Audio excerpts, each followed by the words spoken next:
Kew Garden, and some English poets whose first language is not English or whose country is not English. Okay. Uh, I sent you this recommended video. It is Armenda Gorman. She reads The Hill We Climb on this video on YouTube. And here I have a picture of her, a wonderful, spirited young girl of 22 years old. She read her own poem at Joe Biden's inauguration. So that is some kind of historical thing. And this is a list. After last week, I could not find any. I found 2 or 3 words for this list. So I had to go back several times in order to dig up all the words that I could talk about. For several reasons. One is that my computer sort of not really crashed, but it was stuck, so that it did not save all the notes I wrote during the class. But you don't have to worry about that. Anyway, this is a list that I hope is adequate. And the first word is pilgrim. Pilgrim is a person who makes a journey to a usually far away place or some place that he or she had never been to in order to seek some truth or to keep a promise or to find some inspiration. It's almost always religious. So you would see Christian pilgrims and the Muslim and the Buddhist and so on. Pilgrims with such a religious belief that they travel a long way to seek something, to do a lot of different things. And I wouldn't say they are all there for one thing, but they all have a promise or a hope or something. So they're doing this. The first picture I thought about was the picture I took when I was on the Rhine cruise. It was in a city called Speyer in Germany, and they had this pilgrim statue there in the middle of the main avenue. That's the avenue between the city gate and the cathedral. So I believe they get a lot of pilgrims visiting that town. That's why they put up this statue. It's not a general or a king or somebody, but it is just a lowly pilgrim making this difficult trip to seek something. And this is another very popular place. It's in Portugal. It's one of the most famous, largest pilgrimage sites in the world. And I was there in 2005. And this is because there were 3 children in the year 1917. They were in the wild, in the mountains, and they saw Maria, Jesus' mother. And Maria visited them more than once, and they went back to the village, and pretty soon people all over the world trekked very far to reach this spot in order to be close to the place where Maria appeared in person. Of course, only the 3 children saw Maria. Other people did not see anything. So you can see that there's a big church and the huge square in front of the church with this very long, you may say a corridor. It's facing us, and we are facing this church with this very long walkway for the pilgrims to to kneel down and we say in Chinese, koto. So they would pay their respect by kneeling down and put their head to the floor, to the ground, okay? And the next picture would show you how a pilgrim does it. This is a mother who knelt down on this long walkway while the son, not a true believer, I guess, he just stood there waiting and protecting the mother, but the mother is the pilgrim. That's what pilgrims do. They would kneel down and put their head to the ground and make a wish or to pay respect to the God in their mind. And this is another place, a similar place. It's in France. It's called Lourdes, where a child or a girl, a peasant girl, probably 15-year-old girl called Bernadette. I saw the movie called Bernadette, and the Bernadette was played by Jennifer Jones. She won at least one Oscar, maybe probably for this movie. Anyway, this is a peasant girl who saw Maria in the mountains or somewhere nearby. So people now go there by the thousands to pay respect and to keep a promise to themselves. So this is a sanctuary that they built after that. It was in 1858 when that incident happened, and the girl was called Bernadette. And this, of course, is another worldwide famous place where pilgrimage happens. Every year, probably 30,000 pilgrims gather in Mecca, Arabia, Saudi Arabia. And they all walk around this cube. You can see this very dark color, the cube. It's called the Kaaba. People would just go there and, well, of course, I should tell you, these are Muslims. They are there because they are believers in the Islam religion. This is probably by far the largest pilgrimage anywhere in the world.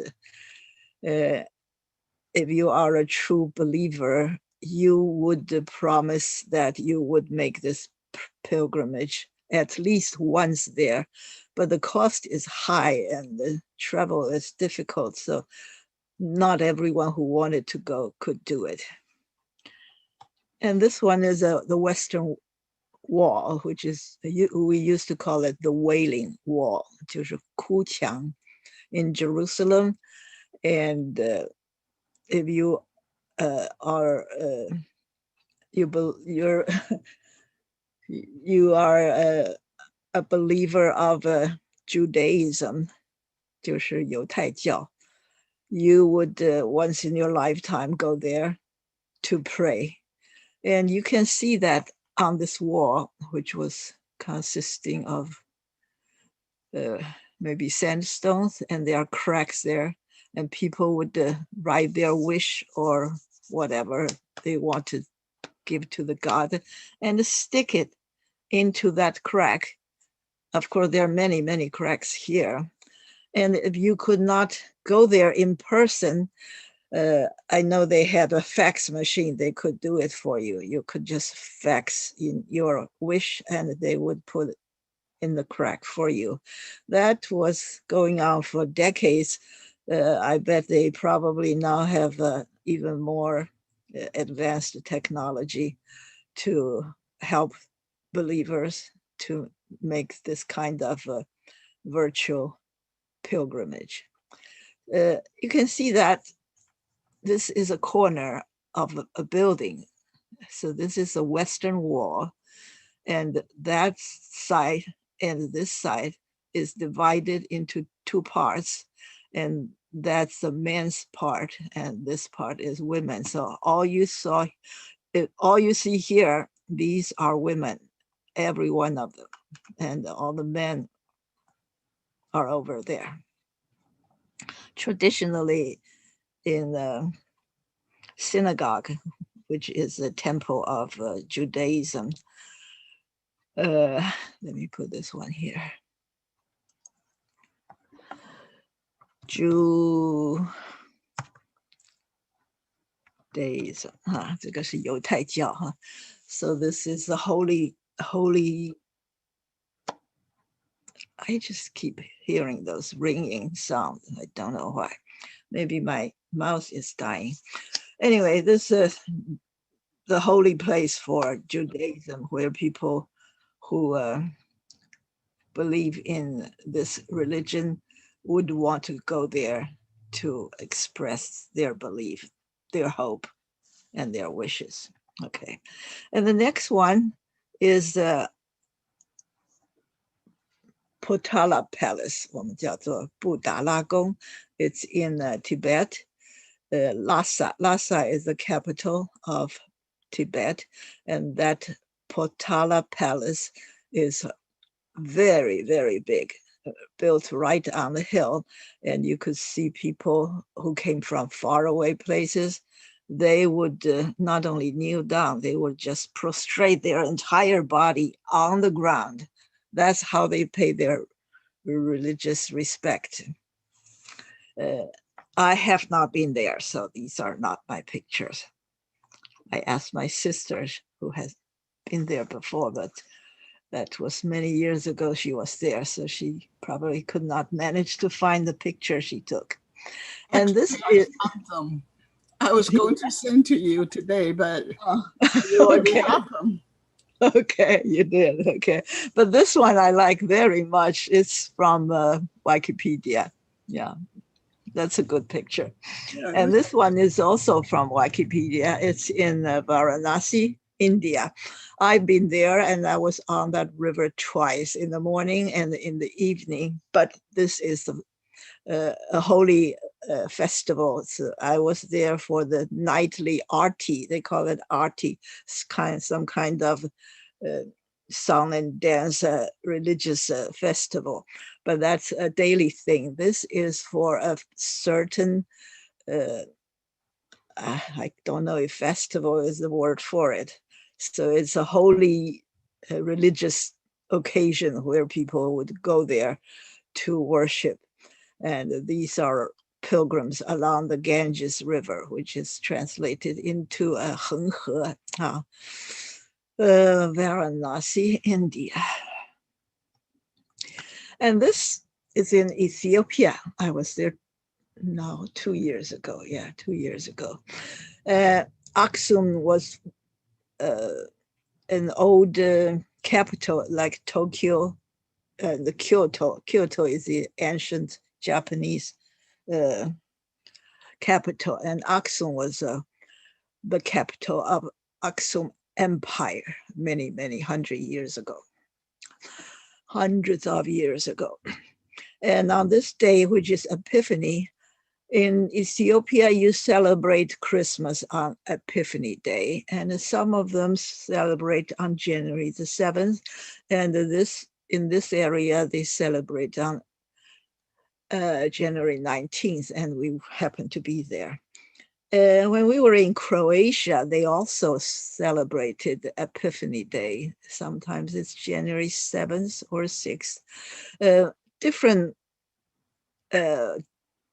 denominations of Christianity, they have different days for Christmas.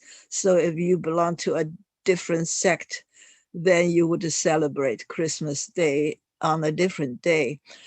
Christmas Day was chosen by Catholic Church or many other branches of the Christian churches because it wants to celebrate this pagan Northern European holiday, which is like a sunlight or a daylight, some kind of winter festival. They have such a strong tradition of celebrating such a holiday because in Northern Europe, they have very long winters. So there's very little you can do in the winter. So they have this big daylight that, a festival to celebrate the sun on the, I think it close to the winter solstice, which is our 冬至. So because the the entire northern Europe, not just Scandinavia, but also including a lot of Germany, they worshipped a Norse god. So it's Vikings. Vikings, they had a different religion, which is the Christians would call their religion as pagan, which is a derogatory word. Let me put this word here, pagan. So pagan would be a religion that many people had before Christianity. So there could be many different pagan traditions, but because there are so many of them in Northern Europe, so when the Christian, or the Pope or Catholic Church or whatever, not Catholic Church, you can call them Catholic Church only after 1054. So the traditional old-fashioned Christian church decided they want to choose a day to celebrate Jesus' birthday. So they chose December the 25th. That's definitely not his birthday. But now we just celebrate it as his birthday. So I'm talking about in Ethiopia, it has a very old traditional Christian, which is different from Catholic Church, and of course different from Protestant Church. So they kept their old tradition, and their calendar is totally different from the entire world. Right now, they are probably in the year 2013 or something like that. So they're different from the the calendar other people have. So if you calculate that way, you'll be 7 years and a half younger than what you are. But of course, it's not true. Anyway, so when we were there, they had this festival with lots of pilgrims just jamming all the roads. And what they do is they do like any other pilgrims would do. They would kneel down like this, and you would see people like that all over the place. And this is the day they celebrate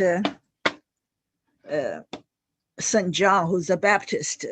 St. John the Baptist was Jesus' cousin, and he baptized Jesus. So when you celebrate this day of Epiphany, you would have a huge pond and the people were throwing water everywhere. It's like 泼水节. Okay, we're through with the pilgrim, and we're moving on to the next word, which is a column. A column, and when you talk about newspaper column, we're talking about Rick Steves. He writes a newspaper column. So he is a columnist. A newspaper column is just a section in the newspaper, because all the newspaper have articles arranged into columns. So if you write a column every week or every month or every day, whatever frequency that was, you are a columnist. That your article, which is your writing, is published in the newspaper in the form of a column. That's why you are a columnist. While column, the word originally is a pillar like this. Any of these pillars were originally in a Greek temple. Greeks, maybe not the only one, but they are famous for having their temples with lots of pillars.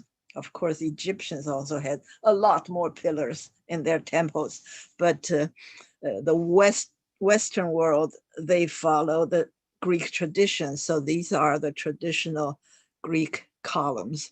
And as time goes on, the columns becomes more and more complicated and taller and more beautiful. So these shorter ones were older, and these are newer, and these are even newer. So when you see a classical column in Greek temples, you would see the capital. You look at the capital, which is the top of the column, and this kind, you look at it and you know it is a Doric temple column.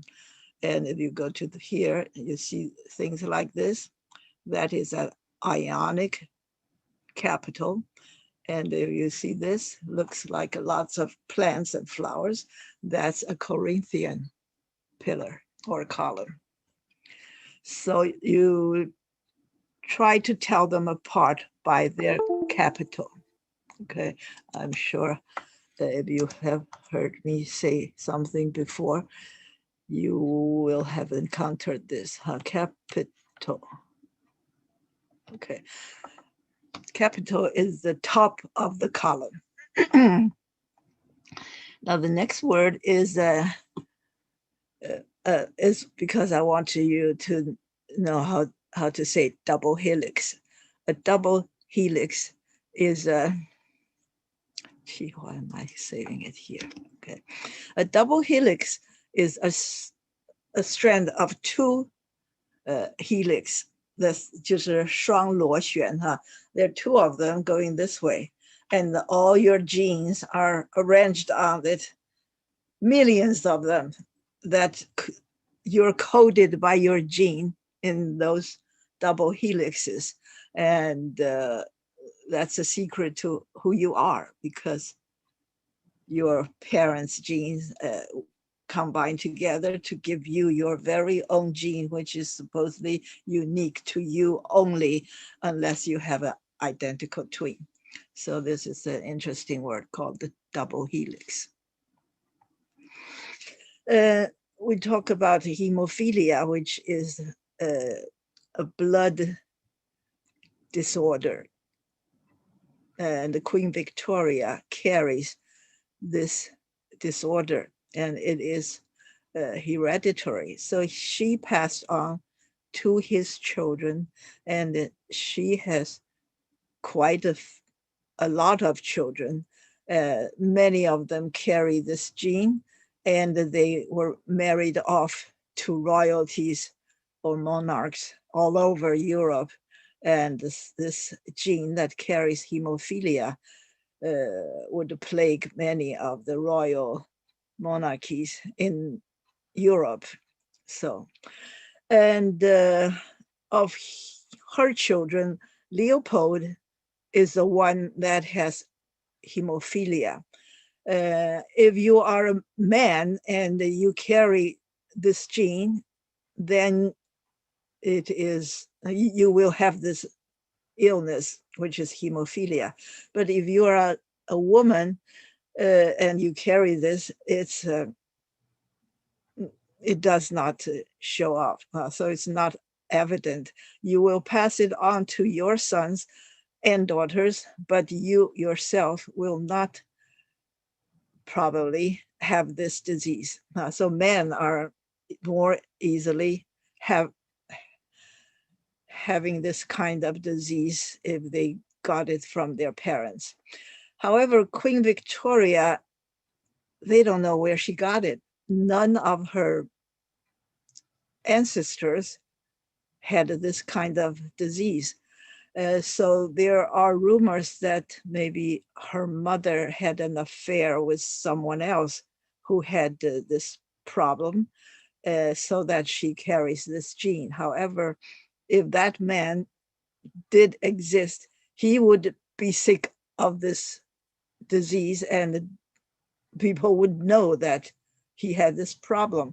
Since nobody could ever find this guy, so they assumed that Queen Victoria got this disease because her father was older than 50 years old, and there's some kind of mutation in the gene that caused Queen Victoria to be carrying this gene. Here's a chart. We have Queen Victoria on top of the chart, and she had many children, only these 3 on the second level. These are the ones that carries that gene of hemophilia. Of them, only 1 is a boy. So this one shows that he had the hemophilia. And these 2 daughters, they did carry this because their offspring, there are these genes, but these 2, they do not show this disease. So this girl had these people, offspring after her, and this is a boy, and these are the boys in the next generation. Okay, of them, the most famous of them all was this one, Alexei Nikolai something of Russia. Huh? He's the son of the Russian Tsar and his wife Alexandria. Here's Alexandria. So Alexandria, who married the Russian Tsar, 就是沙皇哈，俄国的沙皇的最后 the last Tsar in Russia. He married Princess Alexandria, who is the granddaughter of Queen Victoria. So they had this kid who's constantly in trouble. Every time this boy fell down or scraped something, the blood would not stop bleeding. So it was a huge problem for the entire family, which may have caused the downfall of the empire. So at that time, this mother, who's Alexandria, she was very superstitious and very protective of the child. So she believed in a quack doctor who is called Rasputin. And this doctor, every time he appeared to heal this boy, it seemed to be okay. So the mother really could not let this Rasputin go away. So she trusted this man very much, and this man became like a taijian. I mean, he is in control a lot of the political policies and everything. So many people are unhappy about this situation because of the boy was in such trouble. And eventually, of course, the Communist Party succeeded after the revolution in the civil war of Russia, and became the party in control. And you have all other people. So this is just a chart to show you that hemophilia can be passed along for generations, and it's only show up in boys, not in girls. But it's carried on. When it's carried on, but not causing the person to have the disease, it is called a trait or a carrier. The person is a carrier of the disease if the person herself does not have the disease. And I mentioned another kind of blood disease. It's called the sickle cell anemia, and my sister corrected my mistake here. This is called the sickle cell anemia. Sickle is a 镰刀, huh? So a sickle cell is your red blood cell is shaped like a sickle. So this is your red blood cell if you have this disease. And for regular people, you have a round disc of a blood cell. So it's quite all right if your blood cell passes in your artery or vein, which is, let me see. So you have artery, which is 动脉, and the vein, which is 静脉, huh? In your blood vessel, we say blood vessel, maybe it's a or A. I think it's an E.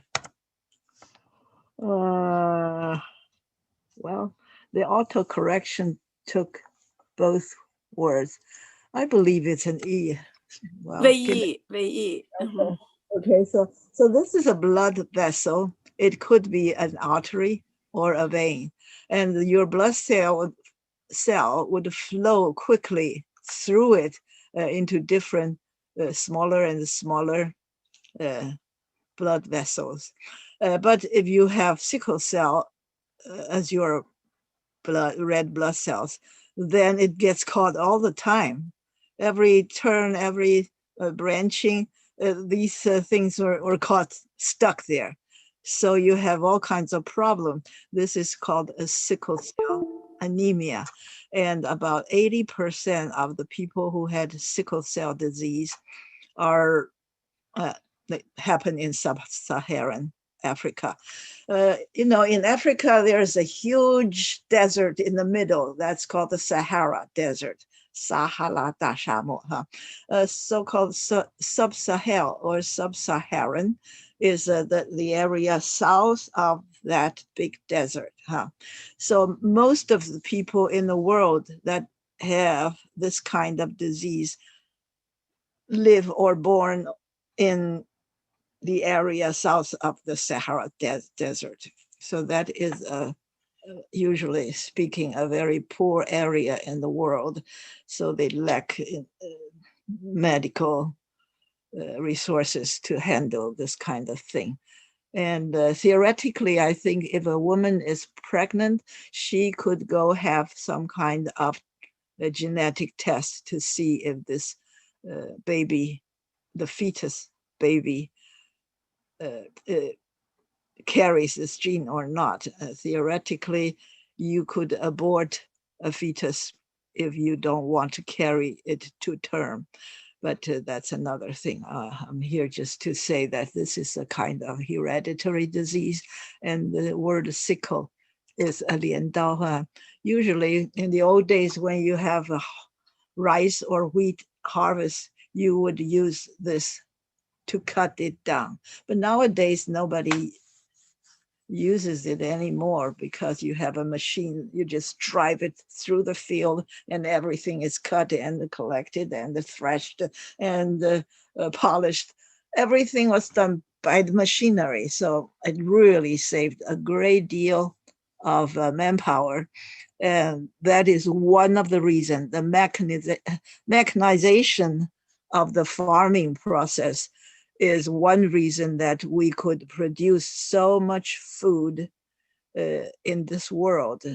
If we have to do it all by hand, many people would have starved to death.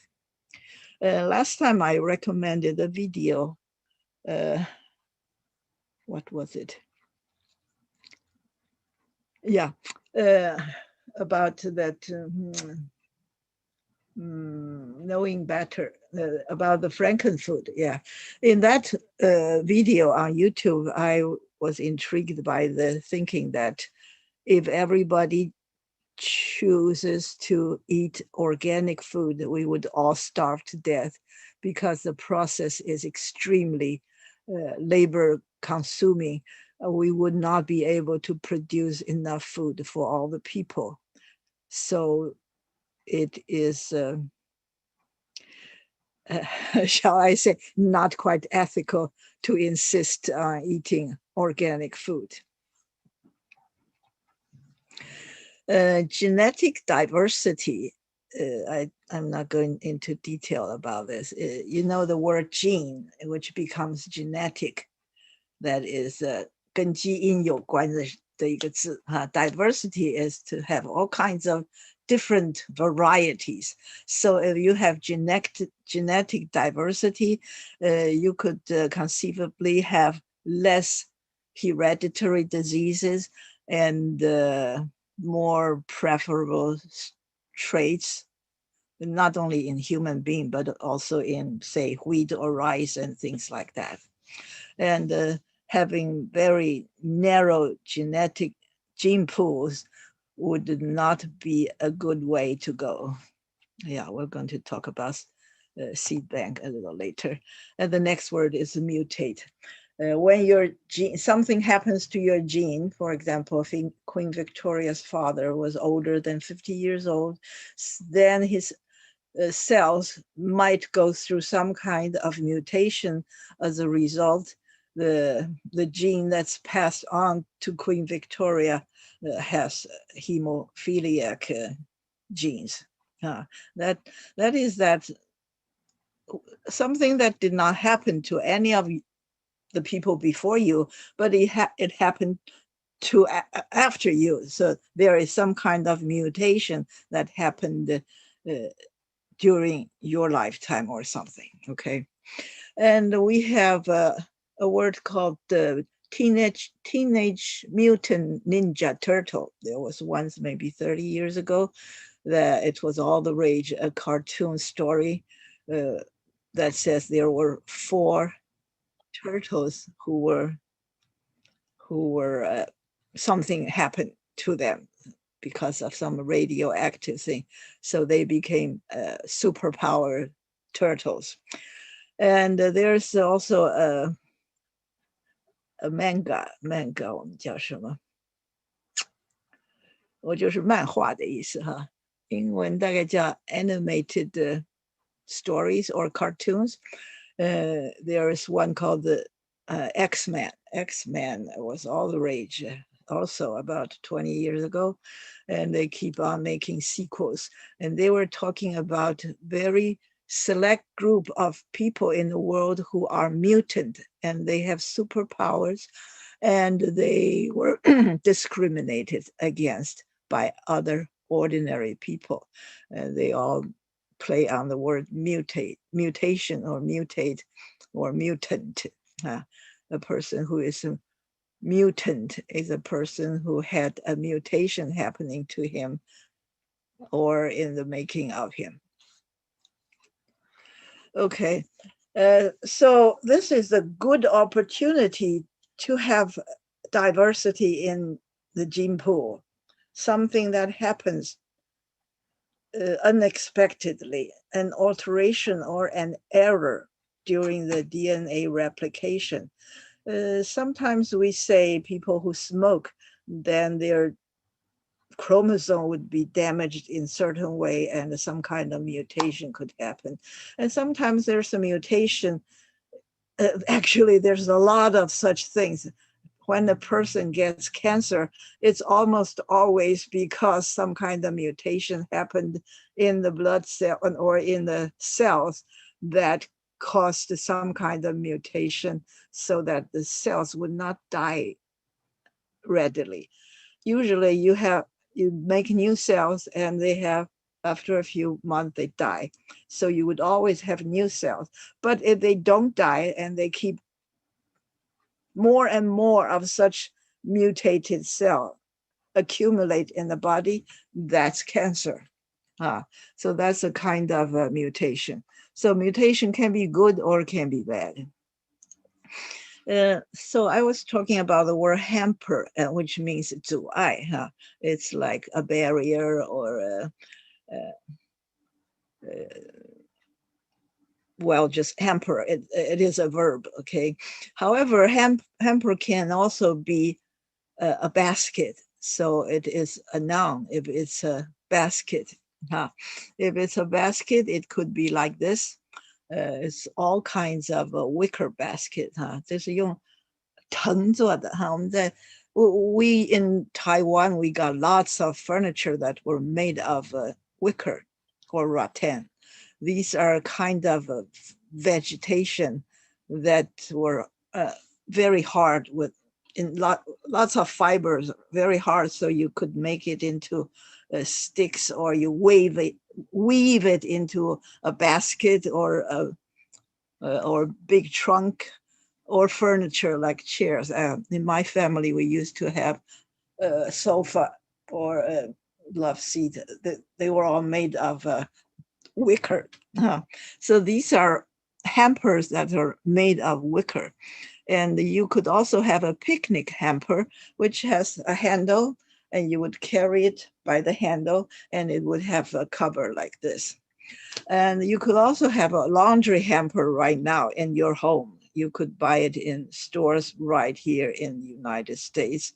And these hampers are probably made of rattan or wicker, so it breathes. So if you have used soiled linen or clothing, you want to put into a place before you do the laundry, so you would not want it to be in the totally sealed container, because then the moisture and the smell would not dry up. So you would use a breathing container, which is called a hamper. So this is how you use the word hamper. This is about a cell nucleus, 就是细胞核哈. So this is a big cell, which is of course not true. It's too big. We have hundreds of thousands or millions of cells in as little as a fingertip. So the cell is very, very tiny, but it contains all these parts as in this picture. And number one is the nucleus of the cell, actually. I don't know, 1 and 2. This is the very center of the center. This 2 is the nucleus. Yeah, okay. I'm not going into that. And gene therapy is to cure some kind of disease by gene splicing or gene replacement or some kind of treatment. Therapy means a treatment of a disease. The gene therapy is to treat a disease by manipulating with a person's gene. So if you have, say, hemophilia, the doctor may try some kind of newer technology by changing your gene. They would go into your chromosome and take out a piece and put in a different piece. And this somehow, by doing it to a few of your cells, it could affect your entire body, so that you would have an altered gene, and hopefully your disease will be cured. That's one of the way. These are all biological related words. This is cultivar. Cultivar is a short word, or portmanteau. Do you remember the word portmanteau we talked about last time? It is a combination, squeezing two words together, culture or cultivate, and the word variety, and it becomes cultivar. So if you go to a, say, Home Depot or Sky Nursery, you want to buy an apple tree, and you would look at all this selection, all different cultivars of apple trees, and you would choose one that you like. Maybe it's hardier, maybe the fruit is sweeter, or whatever. And all these trees, they are almost identical in every ways, but they were just a little bit different. That makes the fruit to be different, whether it becomes a Fuji apple or a honey crisp or whatever it is. There are hundreds and hundreds of apple cultivars. And how to create different cultivars? There are 3 ways. One is you do cloning, and probably so if you happen to have a new variety, you do cloning so that you can sell this variety to many people. Or you can have two different kinds of apple. You pollinate the flowers, so they produce a mixed variety.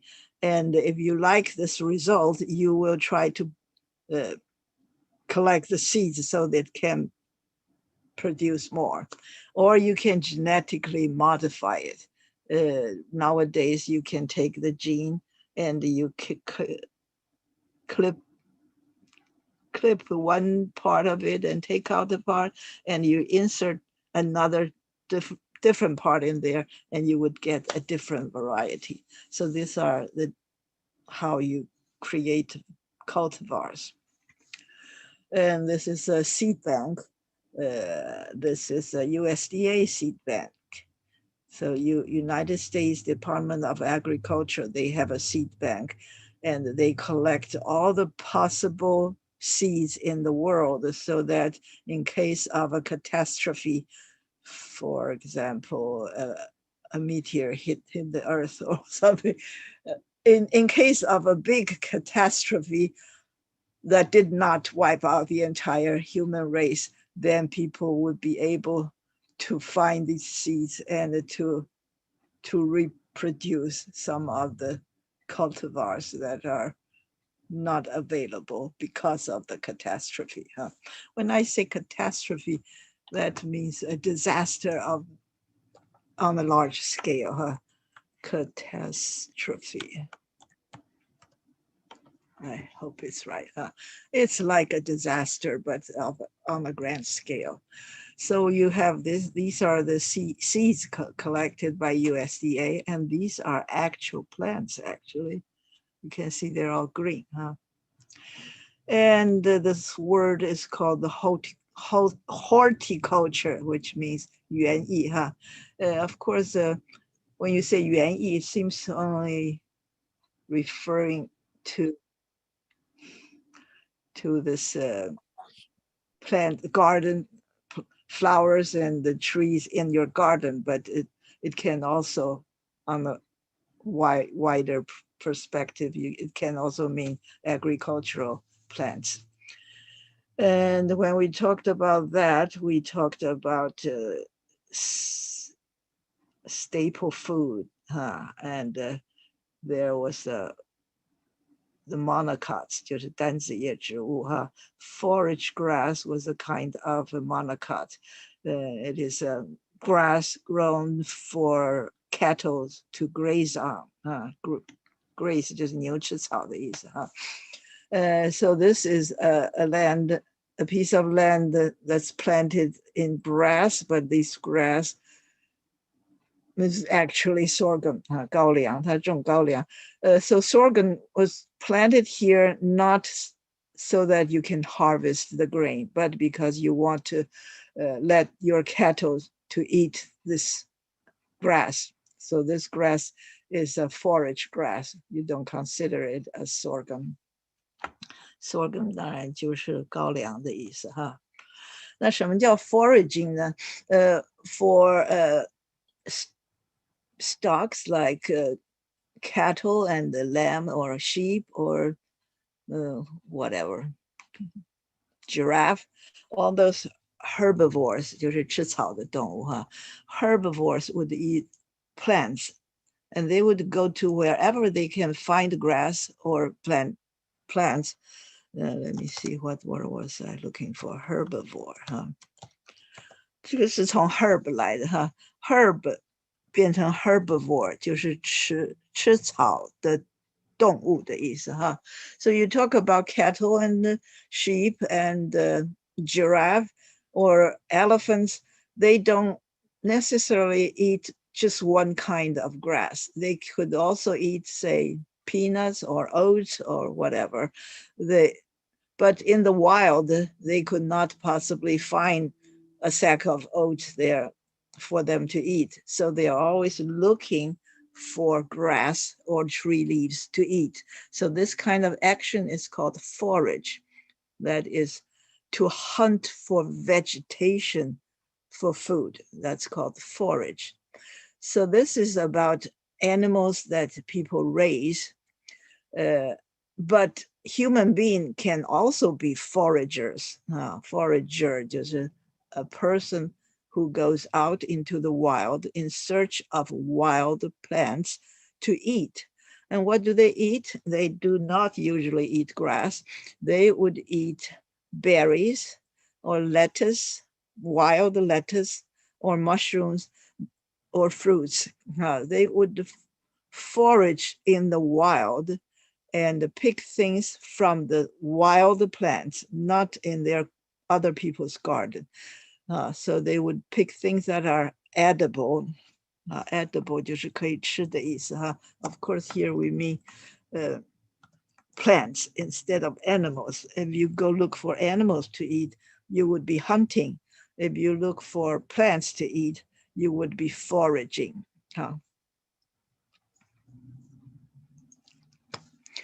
And from the word foraging, we have urban something.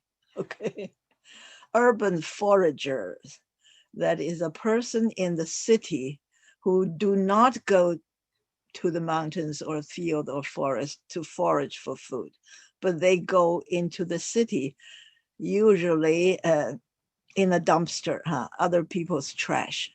They go there to look for food. Freegan is a word that was inspired by vegan. If you are a vegetarian, you eat only vegetables, not animal food. So you're called a vegan or vegetarian. Vegetarian has a wider sense. Some are even more wider than others when people can eat eggs or cheese or even fish. They call that some kind of vegetarian, but mainly most vegetarians don't eat any animal product. But in this country, there are many different kinds. And these people, they don't buy their food. They get them for free. So they're called freegans.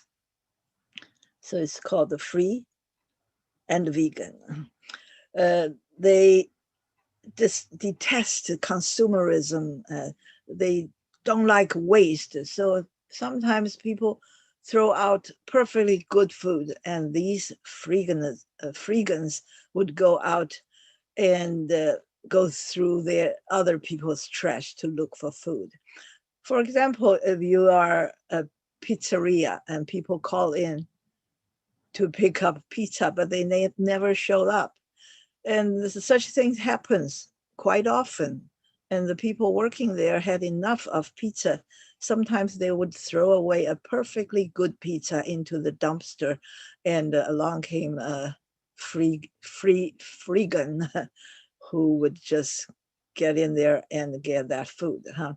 They have a larger ideology 它的这个所谓 ideology 是意识形态的意思 Their idea is that they do not to be engaged in this consumerism or the traditional economy. They don't want to have a job. They don't want to wear fancy clothes. They just want to get by with the minimal things they could find for free. So this is a kind of people called the freegan.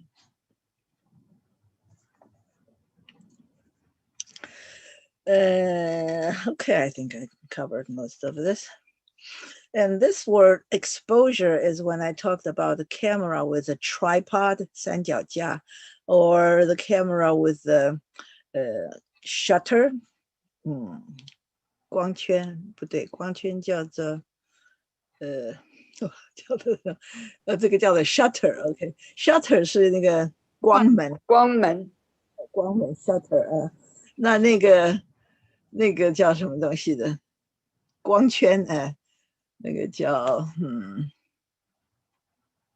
somebody help me anyway aperture okay aperture is the word thank you very much aperture is that 光圈 and the shutter is the timed thing that only close and open for a short time the together of pardon me 快门 yeah 快门对 shutter 是快门 aperture 是光圈那 the two of them control the exposure 就是曝光的程度了so you in the old days a photographer would carry a exposure meter he would take it out of the pocket and put it against your face and he would be able to read how bright your face is so he would adjust his shutter and the aperture to catch the best picture for you. So that's called the two things controlling the exposure of the photography.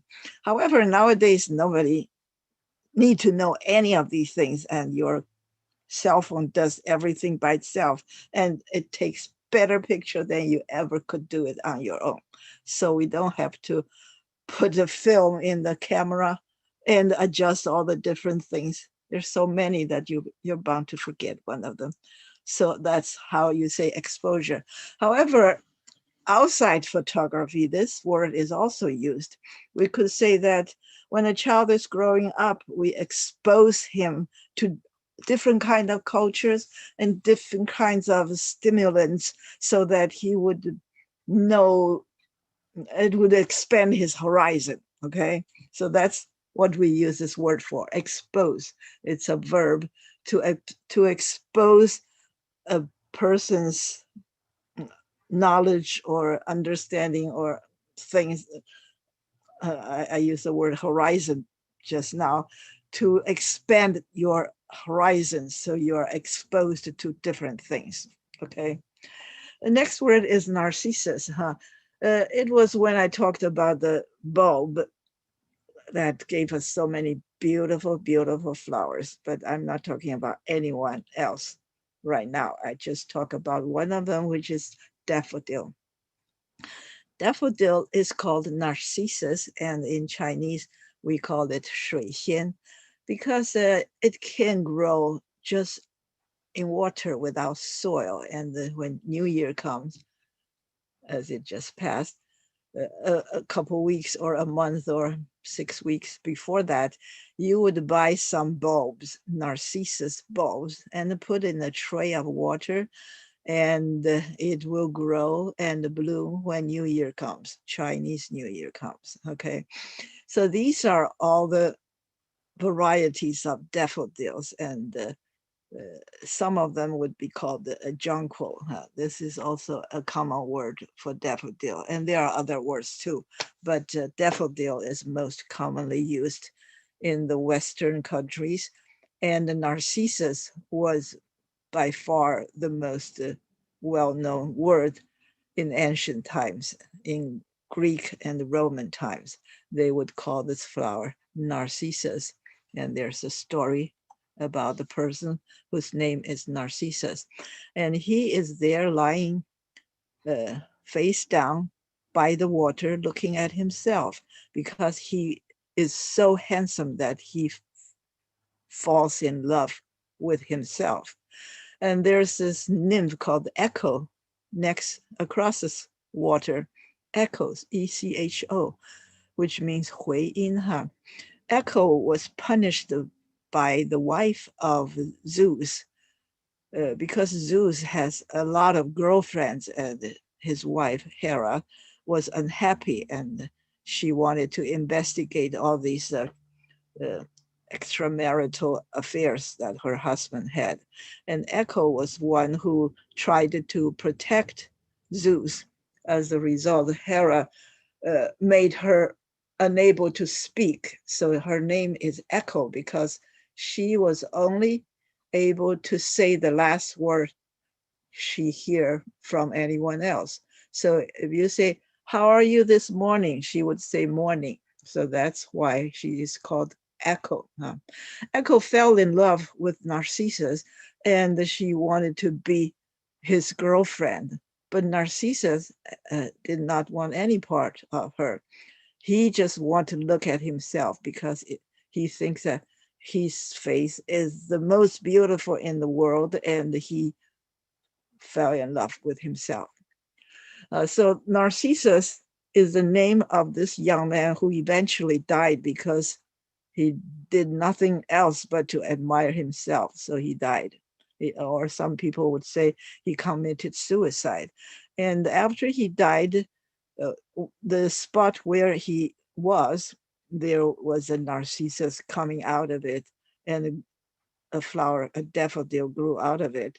So they think that he became that narcissus. That's why this flower is called narcissus. And then this word got into psychology. There was an article written by Sigmund Freud, 就是弗洛伊德, about I think it's called The Introduction to Narcissism or something. He thinks that there are people who are so self-centered and love himself so much that it becomes a disorder. They have the sickness called the narcissistic personality disorder. And the prime example is Donald Trump. And he, who has this disorder, would, here, this condition is marked by grandiosity, excessive needs for admiration, and an inability to empathize. So when a person is narcissistic, he is full of himself. He thinks he is the best person in the world. No one in the world is as good as he is or is as important as he is. And he needs people to admire him at all times. There's no one else on his mind. He's always thinking about himself, and he is unable to empathize. He could not put himself in others' shoes. 这个我们叫做 put yourself in others' shoes， 就是你要从别人的立场来看事情。This is what any baby did when they grow up, until they gradually realize that there are other people in the whole world. And in order to get along, you have to empathize, 就是要有同情心的意思。And people who are spoiled by their parents, they thought they were the greatest and no one else mattered. That is a disease called narcissistic personality disorder. Okay, and we're close to the end of the list. This one is called the conservatory. Conservatory is a greenhouse, and it can also mean a music school. The word conserve is to preserve something, to keep it so that it's not damaged or ruined by the outside world. So music school is for students to learn the very complicated culture of music. So it's called a conservatory, but of course it can be called a music school. But in horticulture, you would call a greenhouse conservatory, which just is a fancy name for greenhouse. And the greenhouse can also be called a hothouse because you cover it up and it's warmer than the outside world. So it can be called a hothouse. And sometimes it's called a palm house because you cover it up so that it's warm and sunny. Then you planted a lot of palm trees of all kinds. There are hundreds of kinds of palm tree, and most of them could not survive in the northern temperate climate. So if you live in a temperate, 就是温带的地区temperate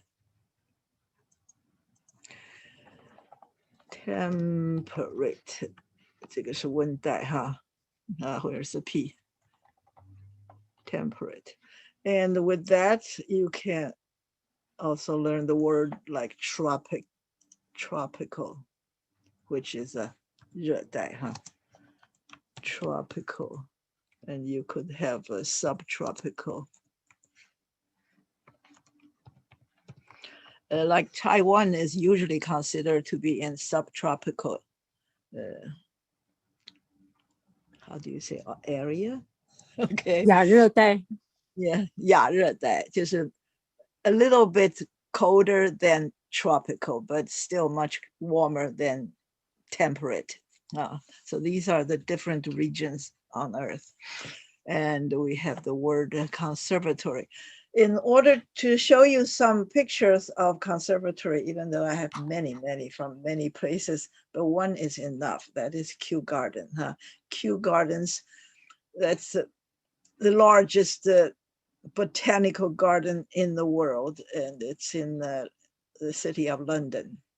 If you are in, I was in London twice. The last time was 2013. Both times I went to Kew Gardens and stayed a whole day because it's just so huge. And London is probably east of Lambeth, the heart of London. So this would be the Parliament and Trafalgar Square and so on, the center of London, but Botanical Garden is pretty far away. So if you take the underground, which is the subway, uh, they have different circles, just like in Beijing. They had the first circle, second circle, fourth circle. But in London, you don't call that. But your subway ticket will allow you a certain, the cheapest charge if you only travel in the first circle or second circle or so on and so forth. So if you want to go to Kew Gardens, you have to spend a lot of money on the subway in order to go to the, I think it's a six zone. So it's very far away from the center. However, it's still closer than the airport, Heathrow Rail Airport. So you would travel on the, they call it not subway, not metro, but underground. So if one day you go that far, you would go that end to Greenwich, because that's also a 6-zone subway area. So you would only be charged once for 6 zones. The next day you could just go right in here without going far away, and you will be charged very little. Nowadays you have this yo-yo car in London.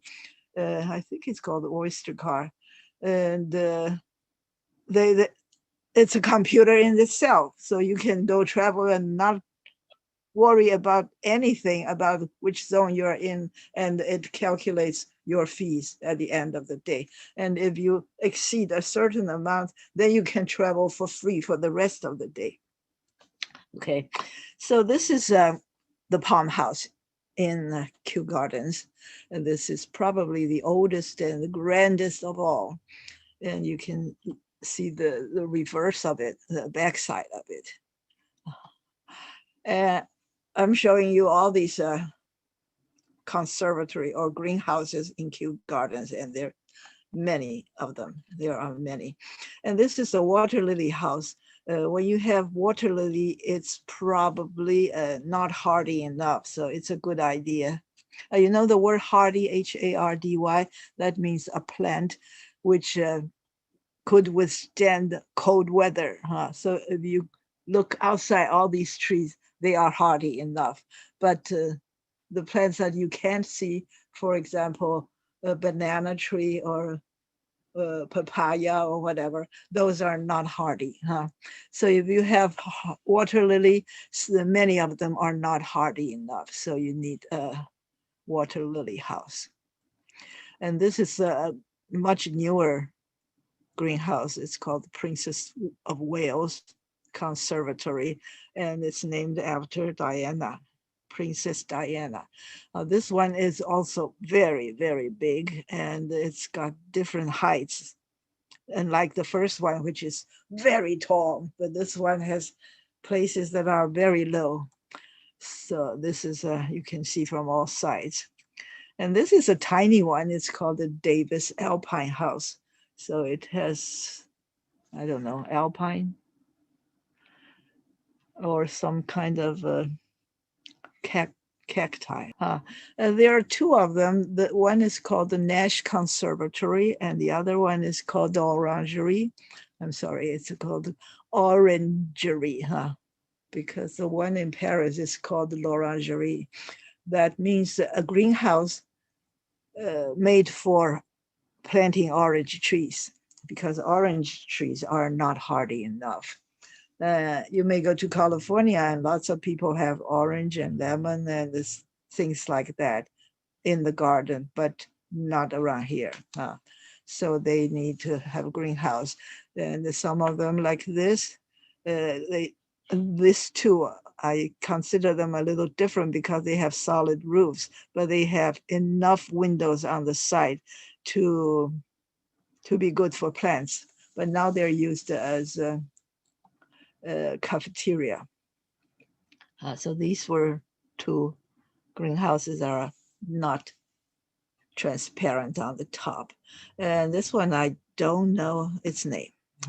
And this one is called the temperate house, which means it probably have plants from the temperate zone.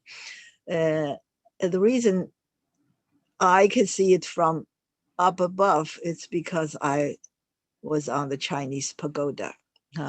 There are many European big cities. They have big parks, like this one is actually a park, that have Chinese pagodas in it.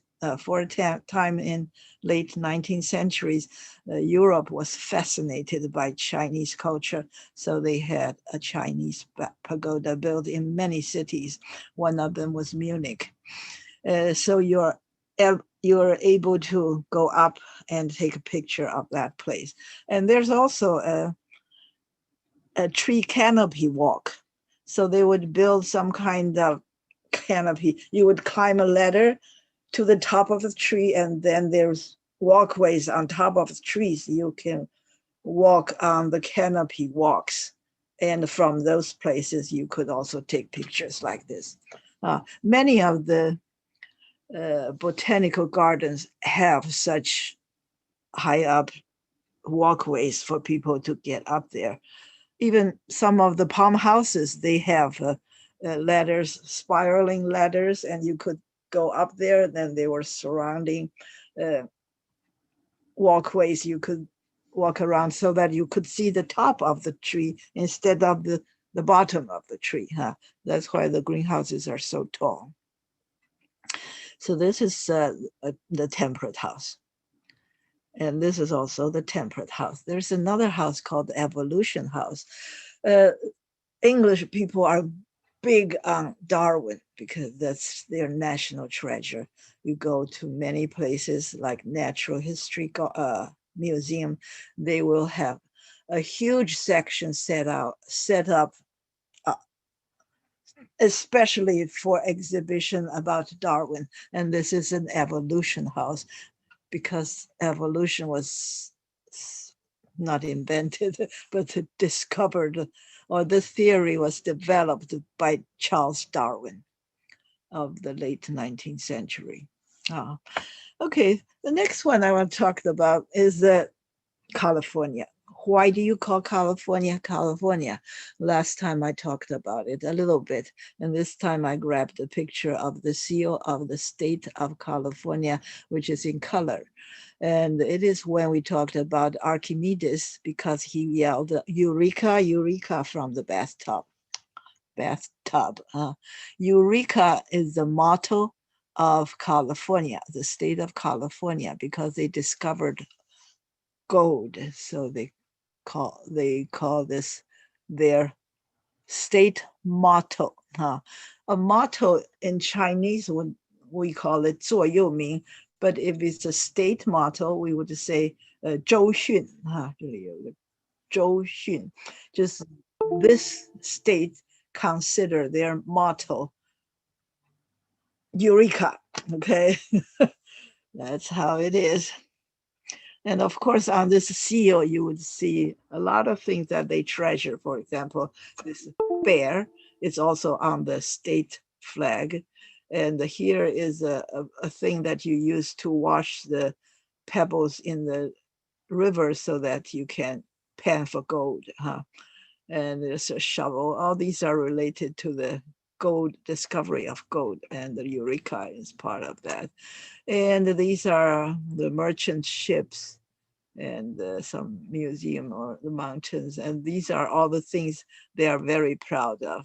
And here is a goddess Minerva. Here we say Minerva. In Greek mythology, you have Athena, or you can say Athena, 就是雅典娜.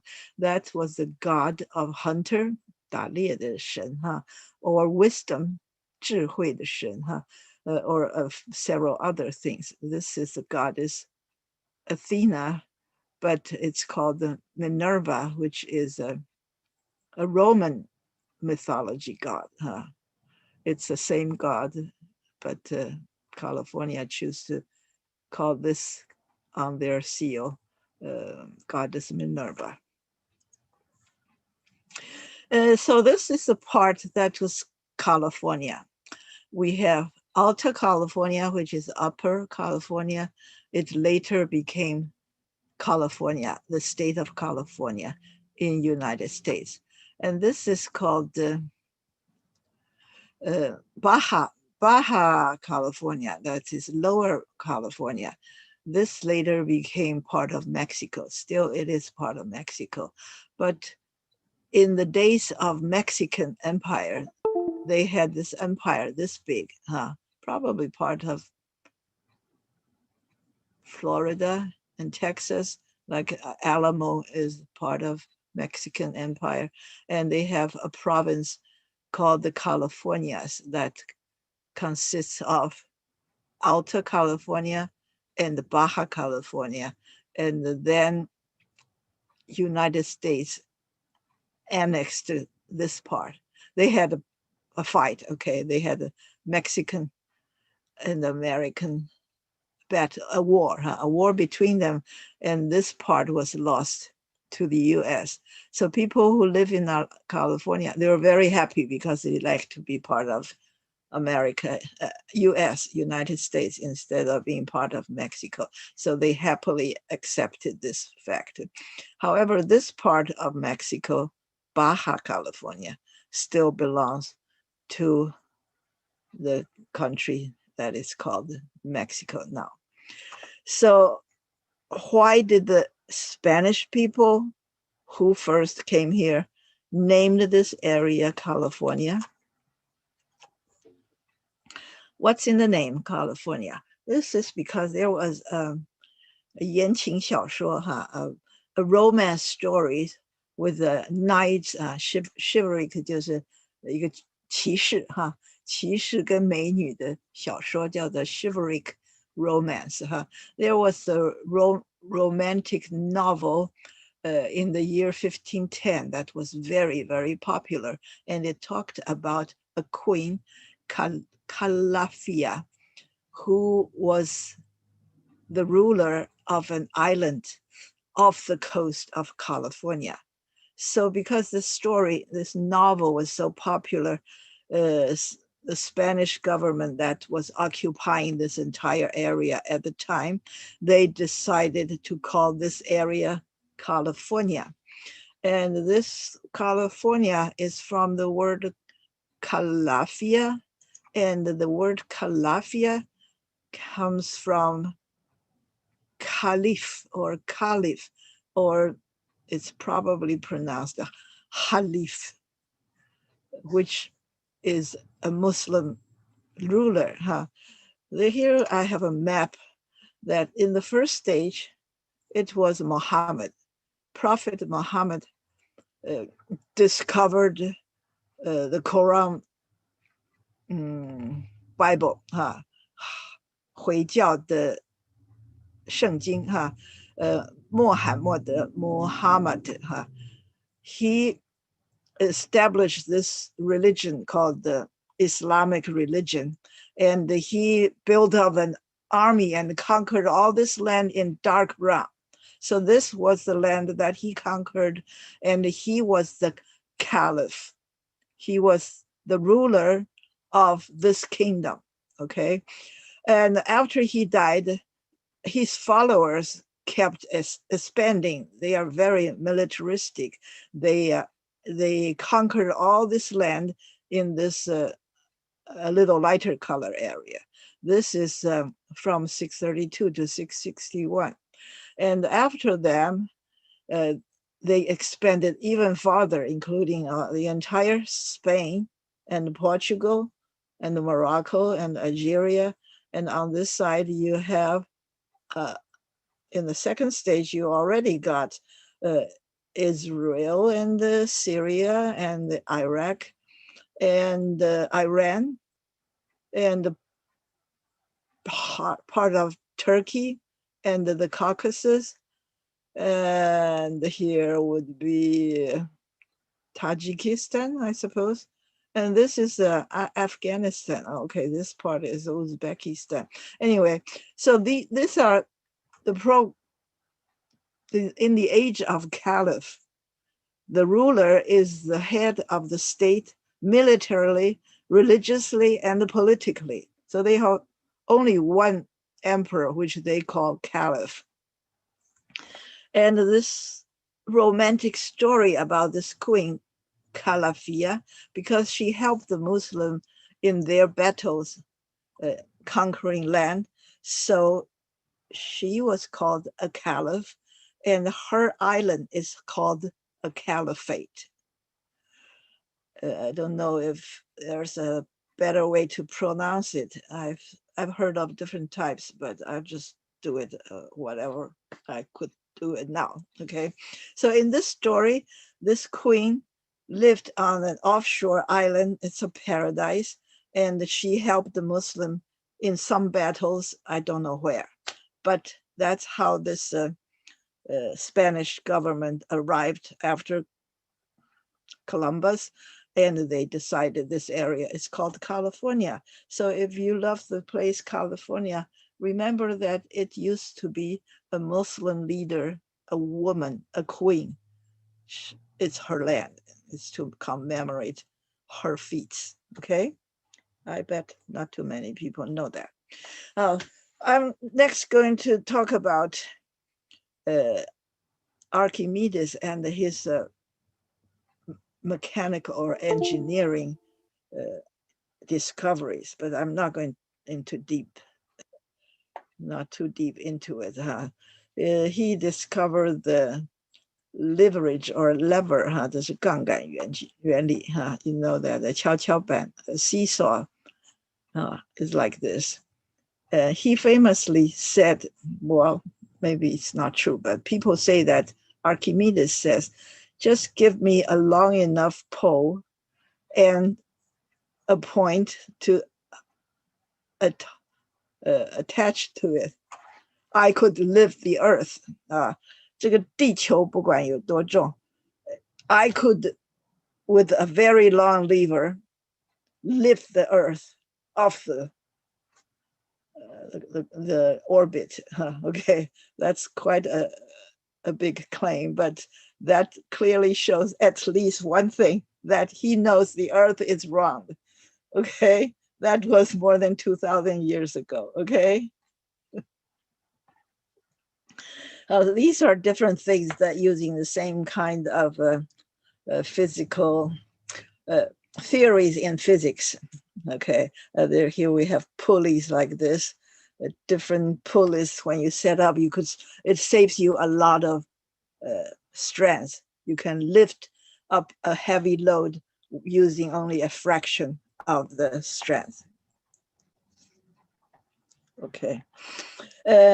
I'm not going to talk about calculus either, but Archimedes in 4th century BC also discovered at least part of calculus, maybe not the entire theory, but there were people before him.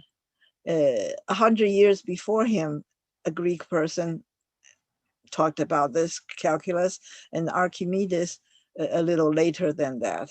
And then in China, we had Liu Hui, who is in the 3rd century, and we have Zhu Gengzhi. He's a son of Zhu Chongzhi, who is a very famous mathematician and astronomer and scientist. Okay, so these are people who more or less developed the theory of calculus. These are very old people. For example, this is like 400 years before Christ. And after these Chinese discoveries, we had the Muslim, Arab, and Indian. They were all significant mathematicians. And after all these came along Sir Isaac Newton, 就是牛顿, and Leibniz. He's German, but at that time there was no country called Germany. He's probably Prussian, 普鲁士, So we know that calculus was developed by Newton and Leibniz independently at the same time. So they were born at a similar time, and they each invented these things about the same time, but they did not talk to each other.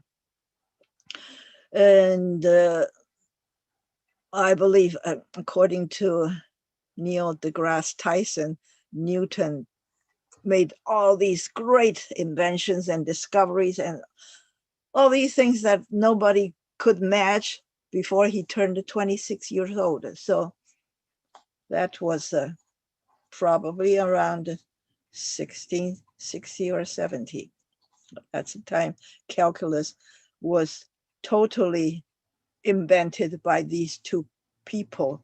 But we know that Archimedes knows a lot of it because he could calculate the surface area of a circle or a ball, the volume of a ball. All these things rely on your knowledge of calculus in order to do the integration. Now, calculus, there are, integral calculus and the differential calculus 有这个中文叫什么 ？Anyway， 就是有微分跟积分两种学问哈。One is called the differential calculus and one is called the integral calculus, and that makes the word calculus. Okay, this is probably the last word, prolific.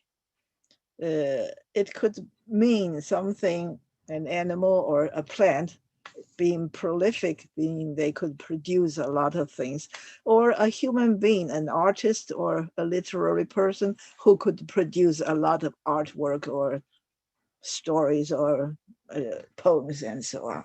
So we say prolific. And now I'm going to show this, if I could stop the share. And I would screen share this. Okay, I chose that already. Okay.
Never forget, but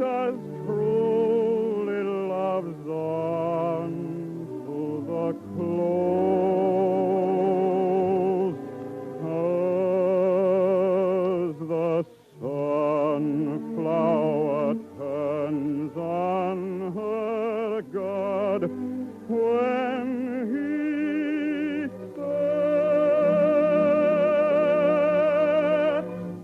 the same look which she learned when he rose.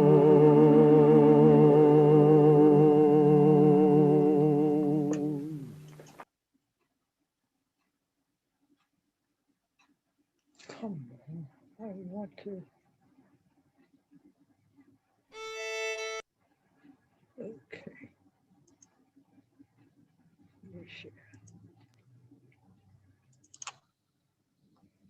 Okay. Are we back okay? So this is not a very long song. It's got two parts, so you only have 2 slides for its lyrics. But if you look at this one, which is half of the lyrics, it is 1 sentence. So you have, believe me, all these are all not the main sentence. Here's a sentence. You would still be adored. Okay, that's one part of the sentence, and the next part is each wish of my heart would entwine itself ardently still. So these are the 2 parts of the sentence, but the first part consists of all these things that are describing this part. So first of all, he says, believe me, just trust me.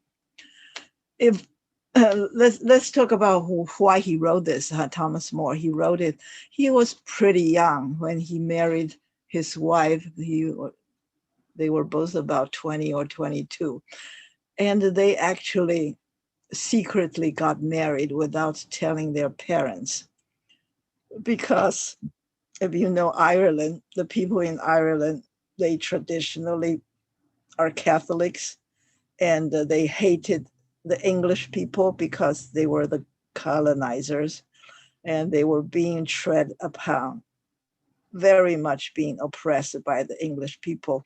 So they resisted the English religion, which is the Protestant religion.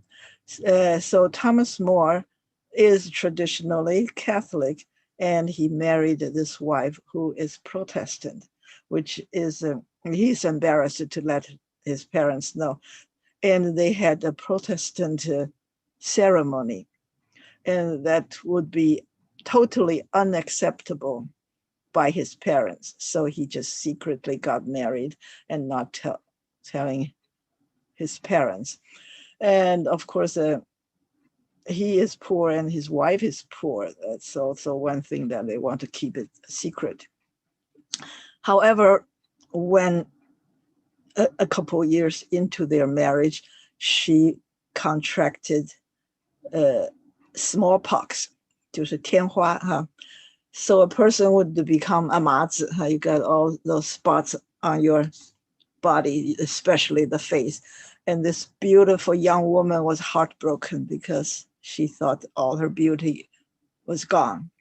And she locked herself in her bedroom and would not let her husband in. This is how he wrote these poems, telling her that, believe me, that no matter how old or how ugly you become, I would still be loving you just the same. Believe me, if all those endearing young charms, which I gaze on so fondly today, were to change by tomorrow and fleet in my arms, like fairy gifts fading away. So all this part is telling her that, believe me, if all these beauty and youth are gone, then come the part that's the main part. Thou would still be adored as this moment thou art. So even if everything is ruined and you're old and ugly, but believe me, you will still be adored by me, of course. I will still adore you just like this moment you are. So you should let your loveliness fade away. So if beauty wants to leave you, just let it go, because I will always love you as I love you at this moment. Okay. And not only just let it go, then around the dear ruin, each wish of my heart would entwine itself verdantly still. So even your loveliness is gone, my heart would still be like this vine that entwines your ruin. Huh? So you one day you will be left with just the ruin. Your beauty and youth are all gone. You have ruin only. Even at that time, my heart will still be like a vine entwining around your ruin. Okay, isn't that lovely? And that's just one sentence. Huh? The next part is two sentences. It is not while beauty and youth are thine own, and thy cheeks unprofaned by a tear, that the fervor and the faith of a soul can be known, to which time will but make thee more dear. Okay, so that's one sentence. Because I loved the first part so much, I did not read this too much. So I first came across this song when I was in eighth or ninth grade, and it's very difficult for me to remember because the construct of the grammar of the whole thing is very hard to keep straight in my mind. So I tried to memorize the first part, but the second part came later. So this is the first part of the second part, the first four lines, and then comes the second part of the second part.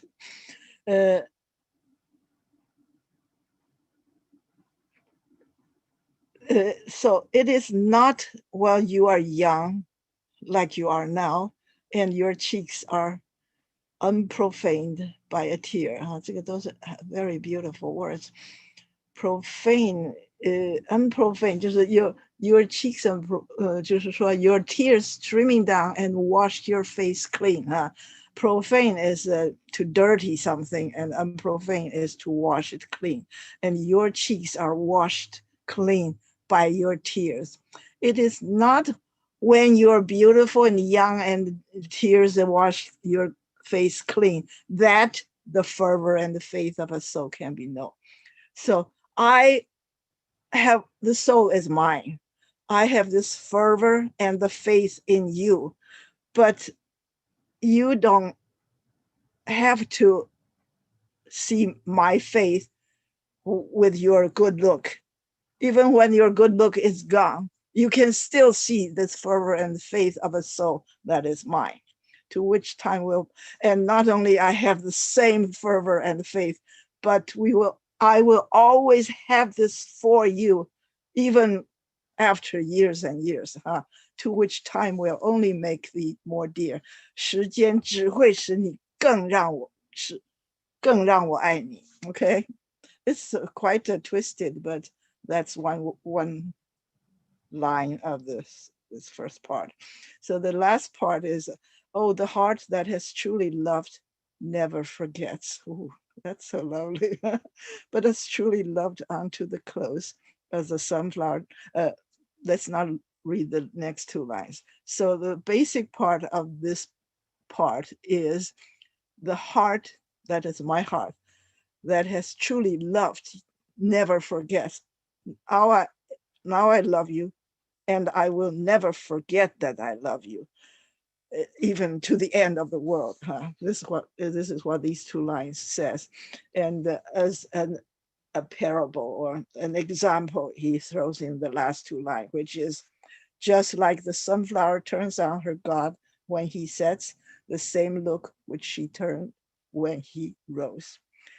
So what my love for you, I will never forget, and I will always love you until the end. It is just like the sunflowers, because you look at the sunflower, it turns the face toward the sun when the sun sets. And when the sun rises, the sunflower will be turning to the same sun when he rises. So this is to say that I will love you always, just like the sunflower, forever following the sun. Okay, I hope you enjoy this. This is, as I said, the first English song that's really, really moving, because all those that we had before were too vernacular, too common. Yeah. When you compare those with the Chinese poems, there's no comparison. But this one is really a good poem, and it is sung by Nelson Eddy, who died about 50 years ago. He was quite famous for a time, but maybe none of you have heard of him. He was an American singer, baritone actor, who appeared in 19 musical films. So he's a movie star, and he was an opera singer, and he was on stage for concert, radio, television, and nightclub. He was classically trained, so he was an opera singer, but he makes more money as a popular singer. So he's doing both things. Here is a word called crossover. He's one of the first crossover stars, which means he was a star in one respect, which is in opera, but then he crossed over into the popular domain, and he became a popular singer. So he's a crossover. His most memorable movie, as I mentioned, he made in 19 movies. Of them, there were 8 movies he made with the same actress or soprano, Jeanette MacDonald. And here we call him a crossover star, because shrieking Bobby Soxers and the opera purist both are his fans. The shrieking 就是尖叫的哈 ，Bobby Soxers 就是 teenage girls who wear short socks If you're a grown-up woman, you would wear long stockings all the way from the toe to the top of your thigh. Those are called stockings. And the Bobby Soxers are short socks. That's just above your ankle. So those are worn by young teenage girls. So they call it Bobby Soxers, and they are screaming when they find the big star they were after. So they are shrieking Bobby Soxers. And on the other hand, there are opera purists, 很高雅的歌剧的爱好者. So both camps loved him very much. And in his heyday, when he was at the top of the field, he was the highest paid singer in the world. So that's to say something. Highest paid. During his 40-year career, he earned 3 stars on the Hollywood Walk of Fame. You know, on that street there are stars on the ground, and he earned 3 stars, 1 each for film, recording, and radio. And he also left his footprints in the wet concrete at Grauman's Chinese Theater. And he earned 3 gold records. He was invited to sing at the 3rd inauguration of US President Franklin D. Roosevelt in 1941. This President FDR was the only president of this country who were elected 3 times to be president. But he died pretty soon after he was inaugurated. He was pretty sick. So many people still did not agree that he should seek the 3rd term, because it's against the law.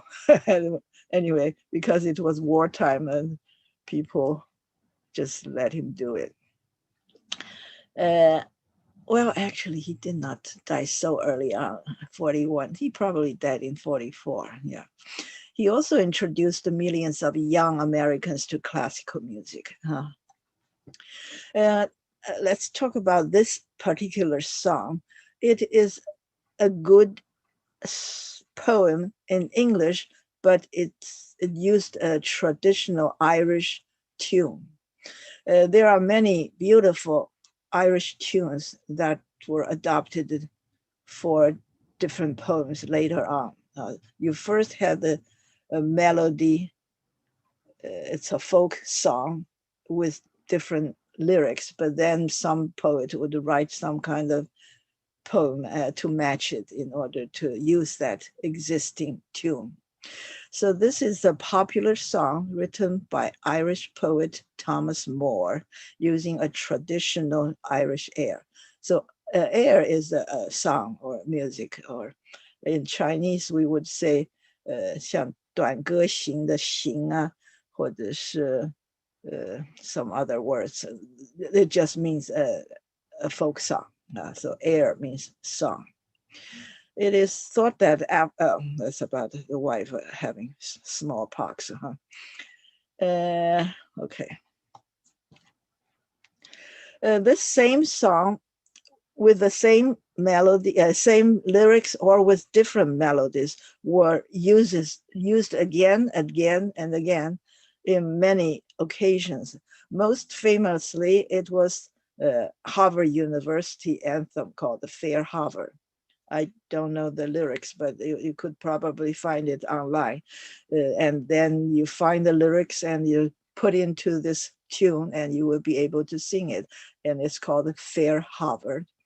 And it's also appeared many, many times in movies and TVs and cartoons, especially in cartoons, in Warner cartoons, Merry Melodies, Looney Tunes, Roadrunner, and Anemia, and the Maniac.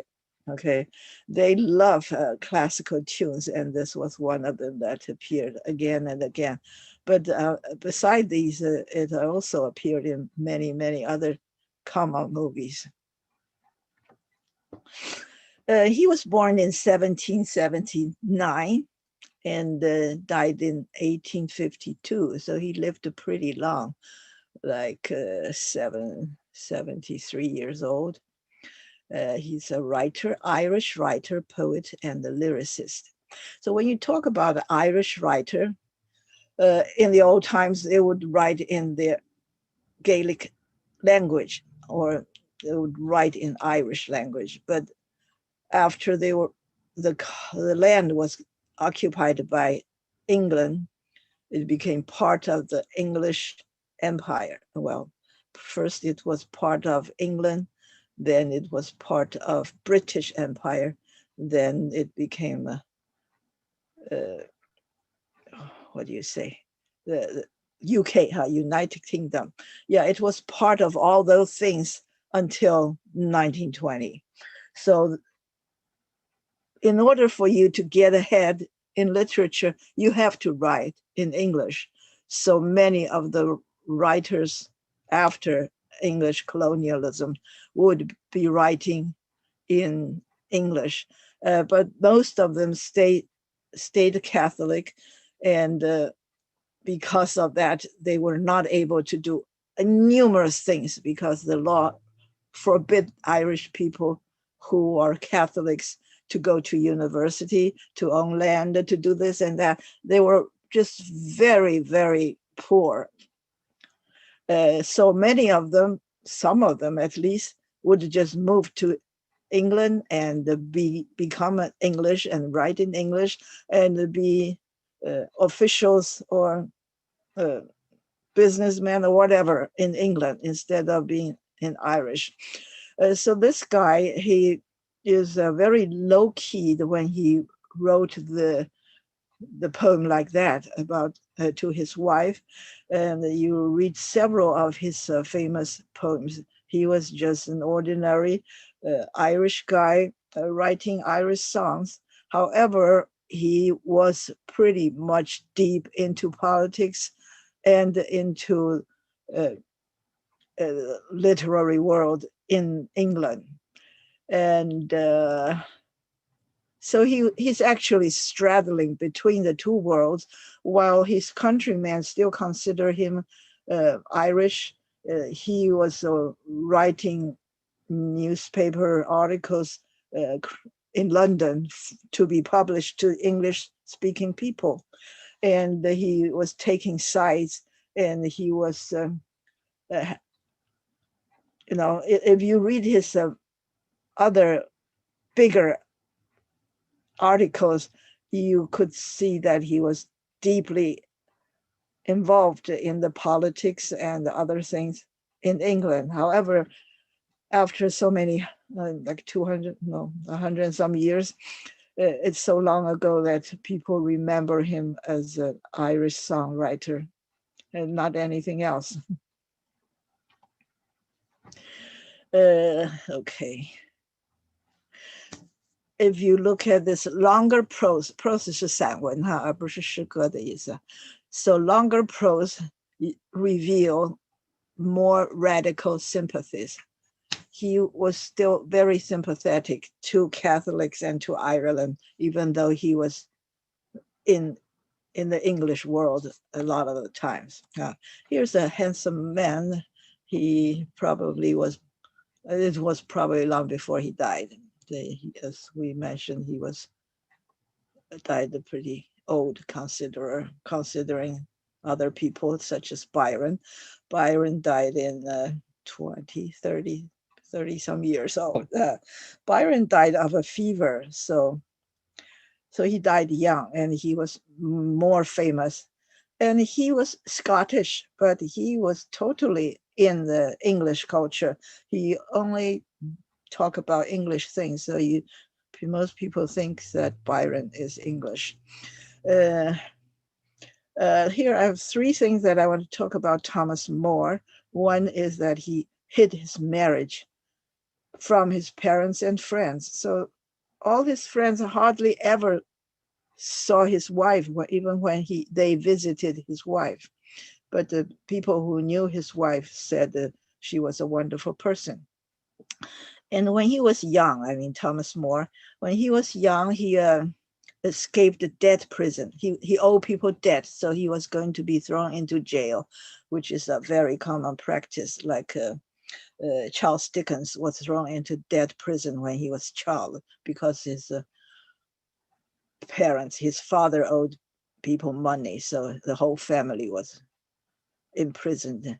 So this Thomas More had to run to Venice, leaving the wife and children in Ireland because he was going to be arrested and thrown into jail for owing money.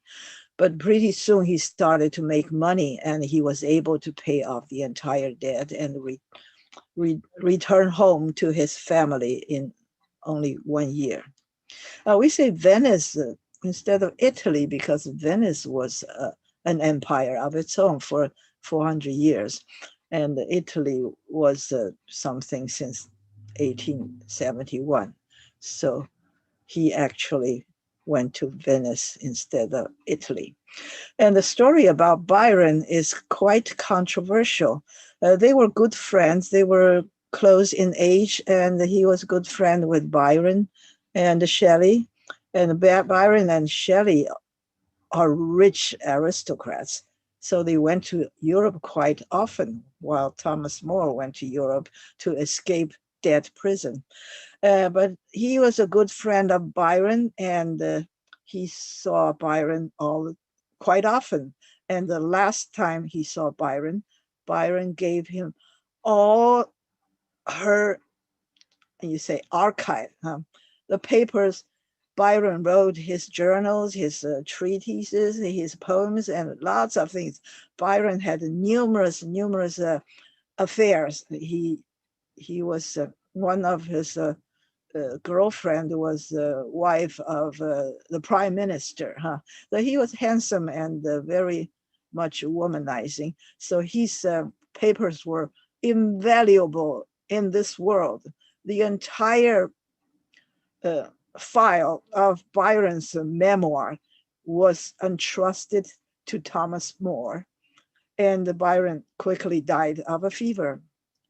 So Thomas More had this very precious archive in his hand, and he went back to England and sold it to a big publisher. And after a while, the publisher read it and found it to be too racy. It's got lots of famous women in the story who had affairs with Byron. So this company decided not to publish. And Thomas More heard about it, and he went trying to get it back, to buy it back or to somehow get it back. However, Byron having wives and relatives, they were dead against publishing Byron's memoir. So they used their influence, and one day they got a court order to burn this whole pile of paper, and they went to a person's home and burned everything in a fireplace. So people blame Thomas More for the results of this, but he had really little, there's little he could have done. And of course, people loved Byron so much that they need to blame him for something, huh? Here I have a picture of Thomas More, who is a couple hundred years older than Thomas More with two O's. And he's one of my idols. And the movie about him was one of my favorite. It's called A Man for All Seasons. I've watched it numerous times. I could recite every line of it. And he is an English lawyer, social philosopher, author, statesman, and noted Renaissance humanist, 人文主义者. And he was chancellor, it's like a prime minister at that time, of Henry IV. Henry VIII. He was famous for leaving the Catholic Church and establishing the Church of England. And Thomas More, being a devout Catholic, would not agree with that. There's nothing he's doing that's against it, but he refused to sign the paper.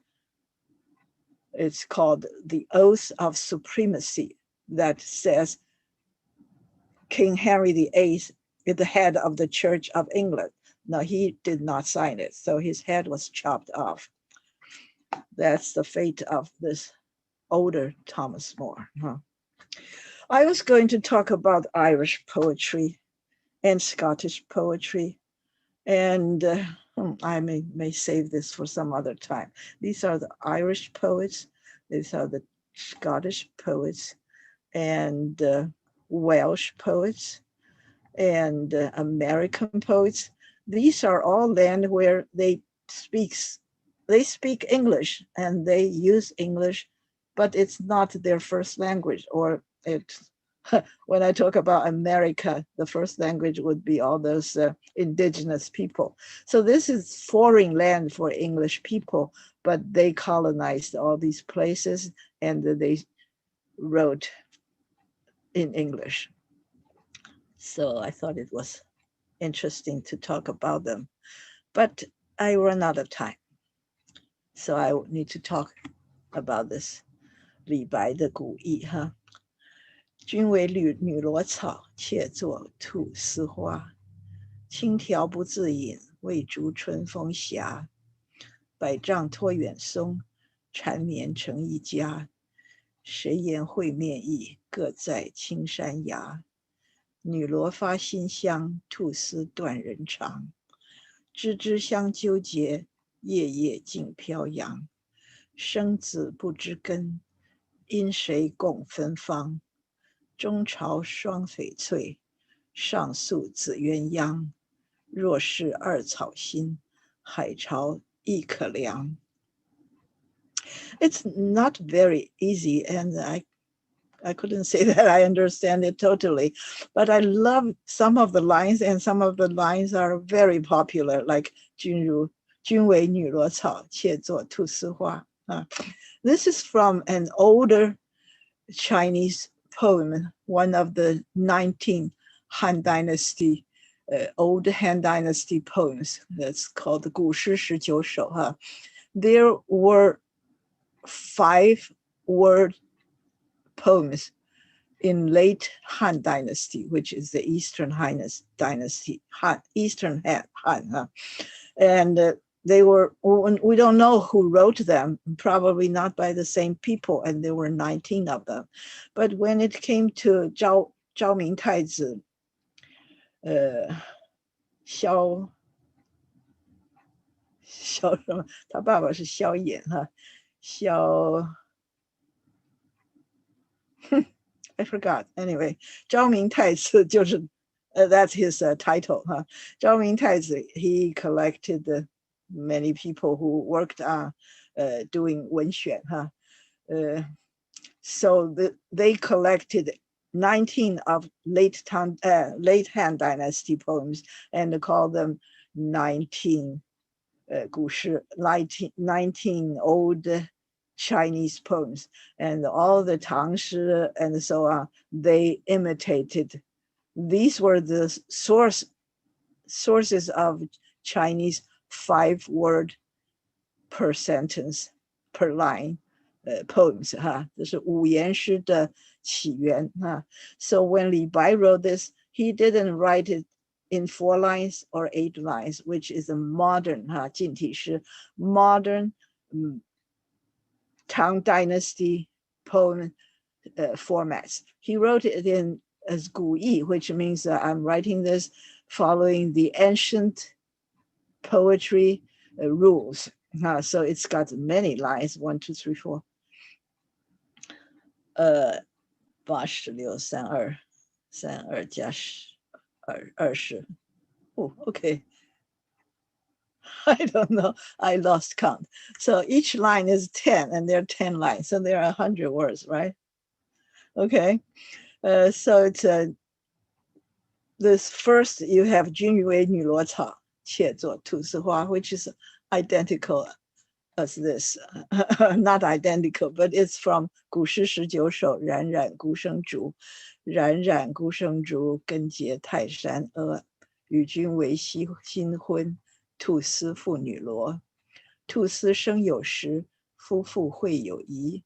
千里远结婚，悠悠隔山皮。思君丽人老，轩居何来迟？伤彼蕙兰花，寒阴阳光辉。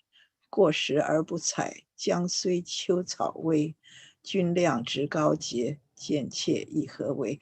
It was almost identical story about two people getting married, and the bridegroom is considered 女萝草。女萝草呢 is like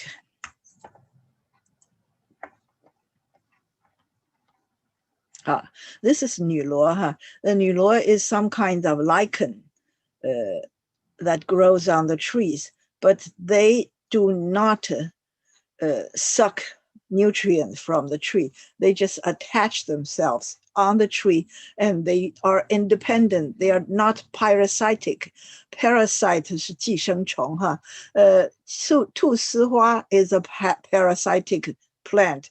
It grows on trees, and it doesn't have its own leaves or roots. It just sucks the nutrients out of that tree. That's called 菟丝花. Or on the other hand, you have 女萝草. That's a kind of lichen. We call it what? Oh, okay, that's not it. Okay. So that's a lichen, and in the ancient poem, it's got the same story as Li Bai, in which it says the people got married, and the husband is like the lichen, while the wife is like this 菟丝. The 菟丝is just attached to other things, so it's parasitic, like 寄生虫一样. So it relies on the husband and follows and obeys everything the husband said. However, if the husband goes away on business or on official business, and he may have girlfriends or mistresses or concubines, and for years and years, the wife would stay home with nobody to talk to. That is a very sad situation, but that's very common. And she worries that the husband would have affairs, and she worries that one day she'll be old and no longer young and pretty, and she hopes that the husband would be faithful to her. What else could she do? This is the old poem, and the Li Bai wrote this thing, which is almost the same story. It's about this the bridegroom and Tu Si Hua. We know that the Chong-Ya has a novel called Tu Si Hua. It's just like this. And traditionally, we think that women are Tu Si Hua. They could be pretty and they could bear fruits and seeds, but they could not stand on their own.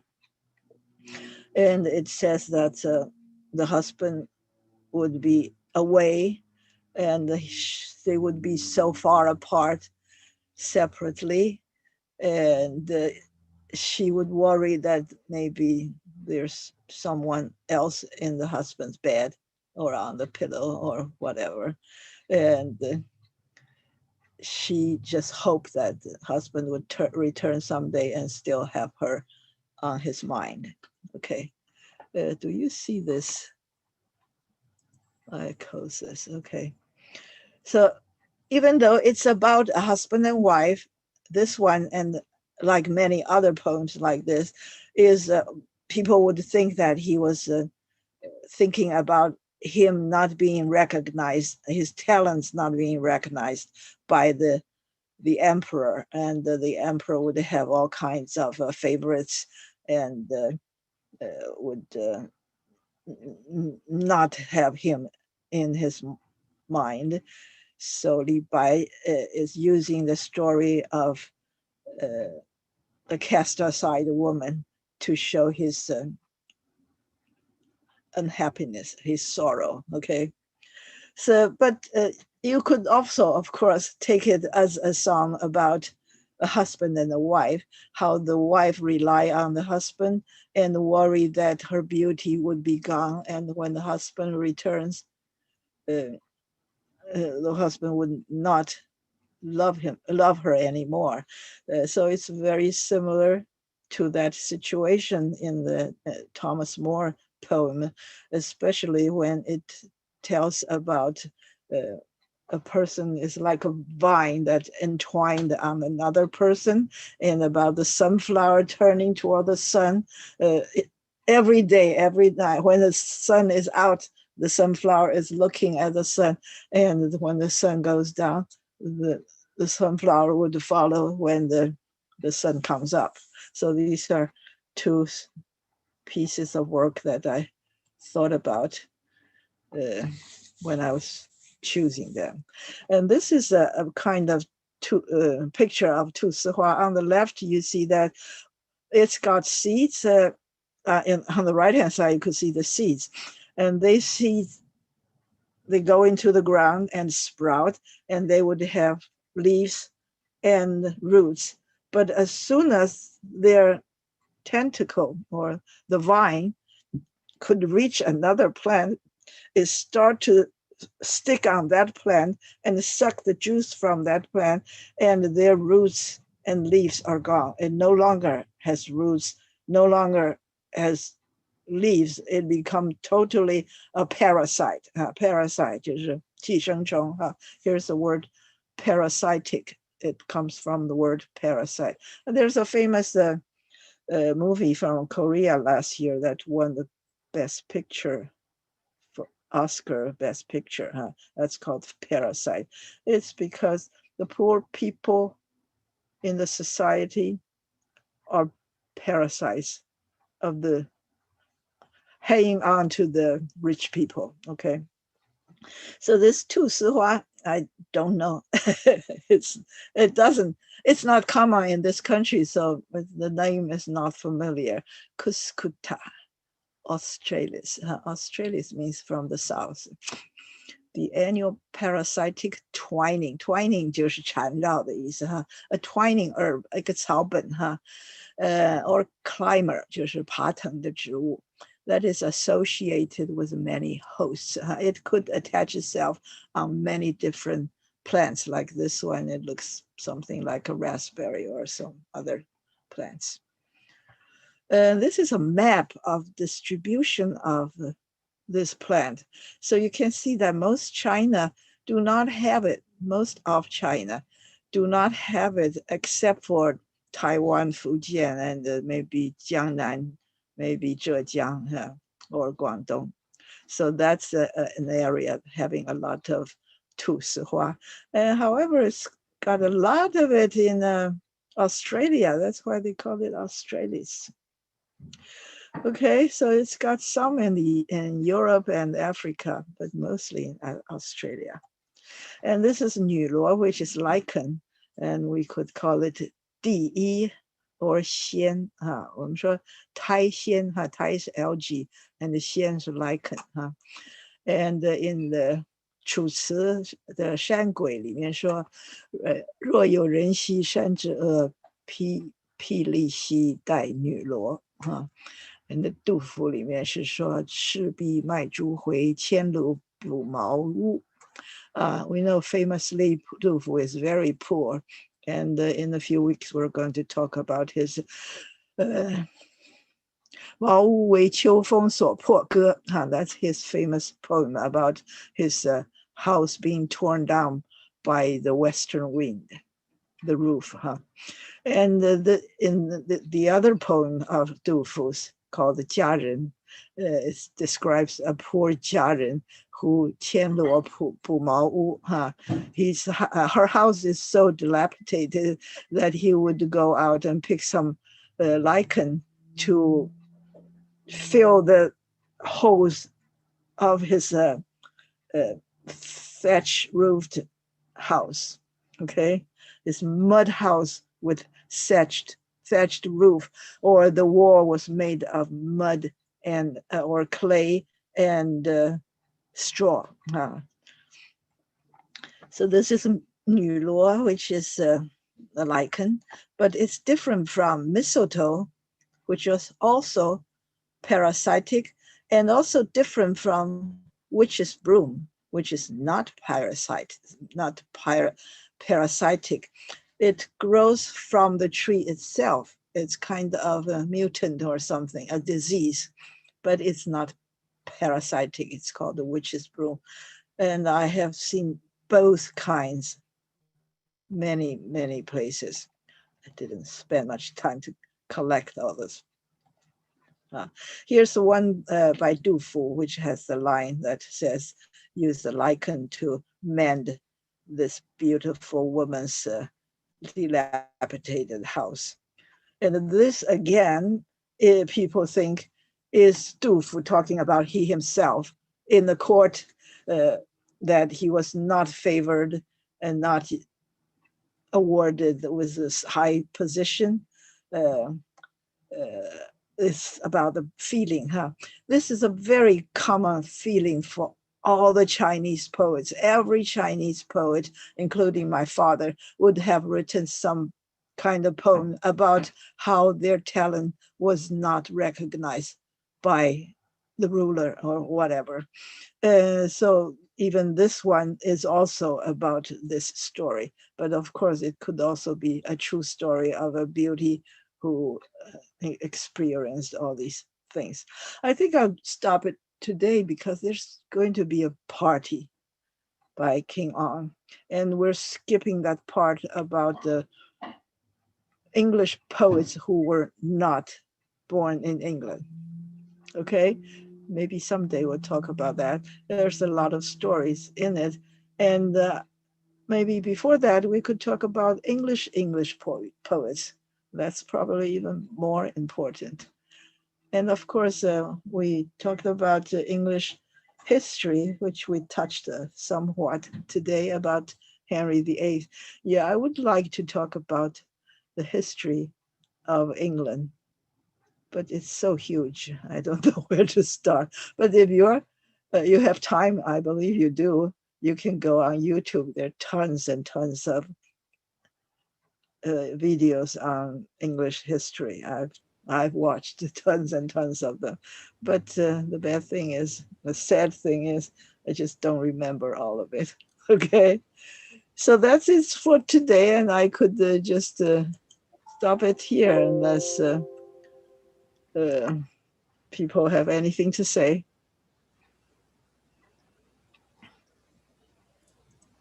Okay. Thank you.